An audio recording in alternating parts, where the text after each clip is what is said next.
So I want to talk about being vulnerable. It's a part of letting go, and it's a hard thing for us. It's interesting how being somewhere that's uncomfortable can lead to comfort. There's a Buddhist way I have of thinking about the negative catalyzes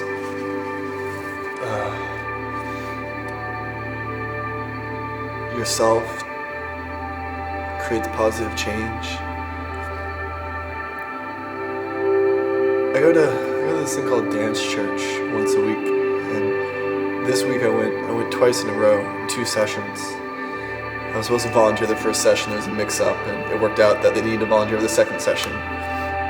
But I went twice, and usually by the end I find my magic carpet. And well, I did, but I went into the second wave right on this carpet, and it was just love everywhere. You could just feel it. And one of the things I have a hard time with is sometimes is connecting with an absolute stranger, even with a human in general. Times I really personify masculine energy. There's a lot of feminine energy in me. There's a lot of balance, but I really personify masculine energy in that I'm just exploding and just projecting outwards. I give a lot. I don't receive a lot. And I want to give, I want to talk. You hear me on these YouTube channels talk all the time. There's not much where you just see me listening. I did just post that video with Kyle the Wild Child where I was listening. And I want to make more videos where I'm listening and observing the world around me. I don't need to give all the time. I need to receive. And at dance church, there's moments where you make eye contact with someone and you engage them and you dance with them, and it intimidates me. I feel like I'm vulnerable. And I put myself in a situation that's hard. I don't know why it's hard, but it is. That's why I'm talking right now into this video camera and trying to figure out, why is it hard for me to be vulnerable? Why is it hard for me to receive? What's this blockage here that's holding me back? And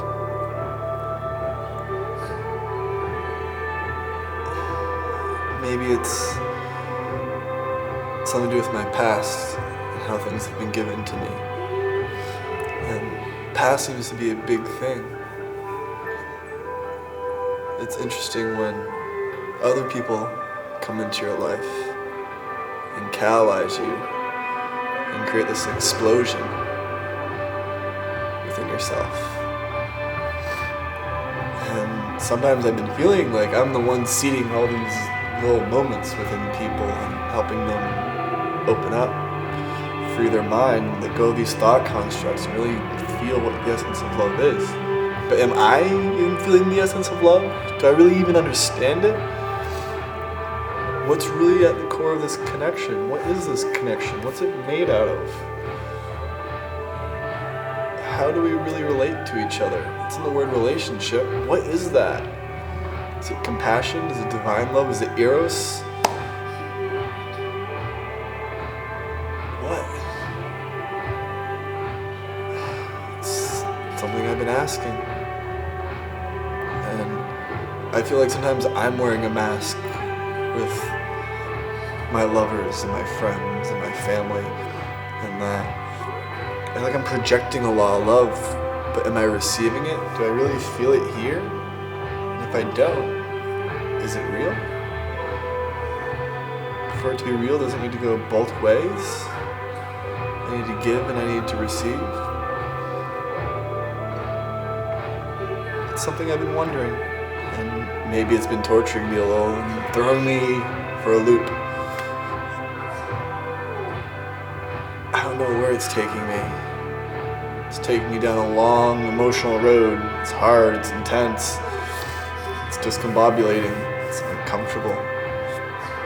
And what was interesting is at the first dance church, I felt more uncomfortable than usual because it was a group of people I wasn't used to. When I got more comfortable, I realized I started to process more and think about my relationships with people at dance church, and it got too comfortable. And what I realized when I was uncomfortable, I was like present. It's like right here. And so like right now, I'm uncomfortable. And I'm right here. I'm perceiving everything. And it feels like when we get so comfortable, which is our American lifestyle, it's this comfort and security, you get so comfortable, you forget what's actually happening around you. You lose your presence. Maybe it's something to think about with why people are occupying these public spaces and why are they being so uncomfortable. They're being present with their emotions, being present with what they're feeling is happening in the world.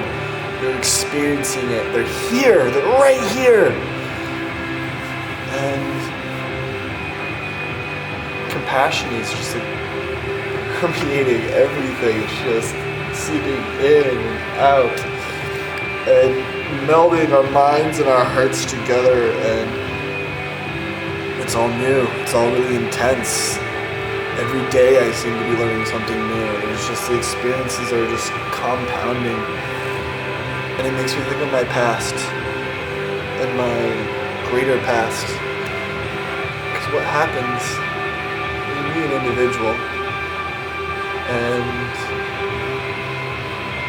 it feels like there's something already there, some sort of energetic presence, something greater in that moment, something all permeating through our universe. And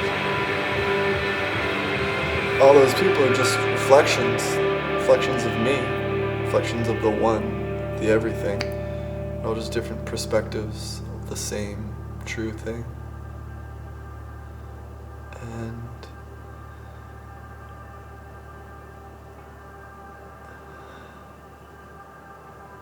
it's a reminder, the greatest polarity to ever set forth in this level of reality, this perspective that I've come across.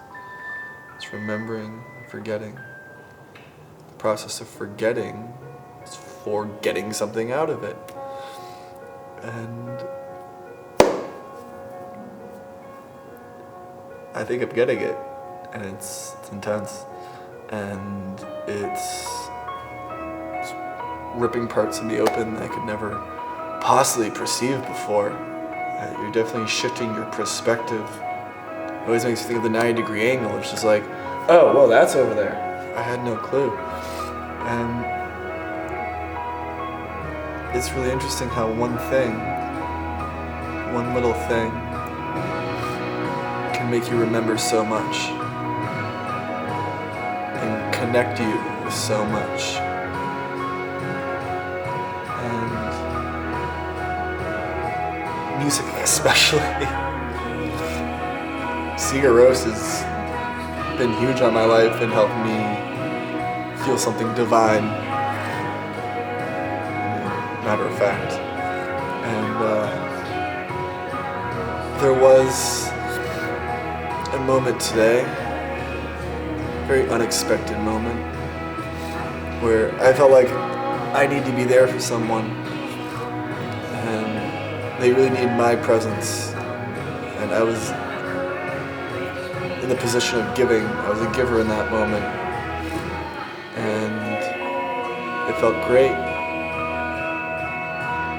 But then she shared something with me, and I need to receive too. I almost like tossed it off, being like, no, I'm okay right now. I'm fine. Don't worry about me. And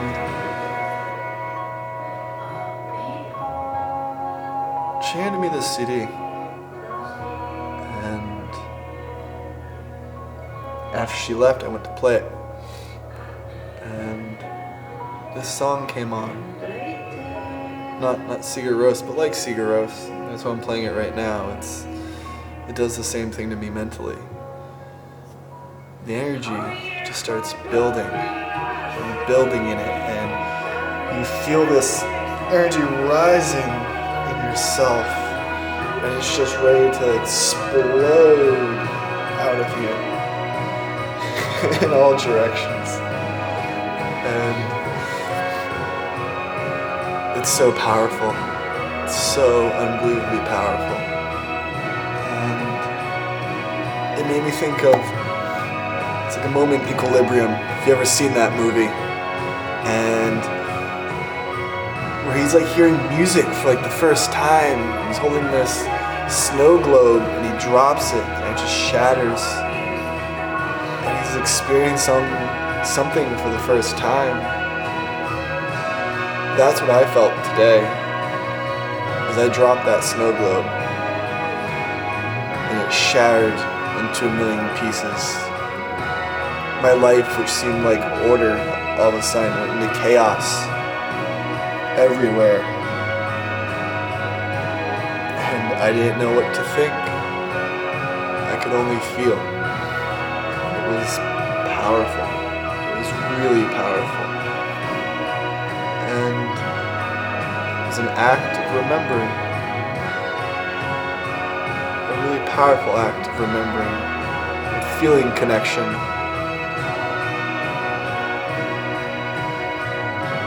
I've felt that connection in terms of receiving. A true sign of feminine energy is the reception. And it reminds me how beautiful the world is. How unbelievably beautiful the world is. And it makes me smile. Whatever happens in this world, it's gotta be okay.